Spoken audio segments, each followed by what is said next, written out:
Hello hi सनाम को जोहार इन दो इनगे बिजू ब्लॉग पास्टा खनार मिटन हुडिंग वीडियो रे आपे सनाम को सगुन दाराम और तेहेन हो दिनम कमी गिन उडोक कना आ नोइन चला कना आ नोनका पागो मेना तेहेन्या पूरा रिमिल का सेता खन हुडुर बिजली ए अदो तेहेन मिटन कथा आपे को लैसनिन कना जहां पठुआ को मैट्रिक बन बोर्ड बन एम का तबन पास का रिजल्ट को उडुकन तबा उनको को लगे उच्च माध्यमिक रे एडमिशन लगे 24 तारीख खन चालू होकना एडमिशन ᱧᱩᱛᱩᱢ ᱚᱞ चालू होकना और अको को जुदी बाबन बाड़ा सूर रे मेना ऑनलाइन दुकान चलाव काते बन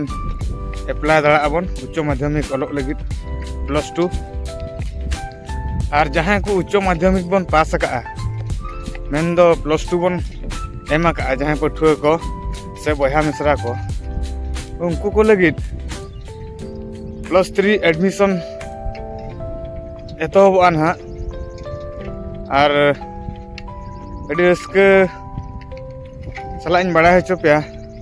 उपेंद्रनाथ डिग्री कॉलेज मेन दो UN college Naugaja degree college रे जहां को उच्च माध्यमिक पे पास का +2 और उनको को डिग्री पे एडमिशन लगे ओंडे माइनर मेजर लेकाते इलेक्टिव सब्जेक्ट लेकाते ऑनर्स सब्जेक्ट लेकाते हो आपे ऑलचिकी सानताड़ी पे इदा और अब नॉर्थ ओडिशा यूनिवर्सिटी मेन दो श्री रामचंद्र भंज दो यूनिवर्सिटी बारीपुदा तकतपुर और संबलपुर यूनिवर्सिटी बुर्ला अंडर रे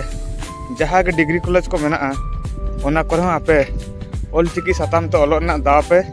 नाम दड़ा और नितो जहाँ स्क्रीन रे उडको काना डिटेल्स मिटांग नेल पे और नोडे पे नेल दड़ा कान गया 19-20 सेशन रे रेवेन्सा यूनिवर्सिटी और FM ऑटोनोमस कॉलेज रे हो AEC रेना सब्जेक्ट लेकाते नोडे हो ऑलचिकी पे इदी दड़ा।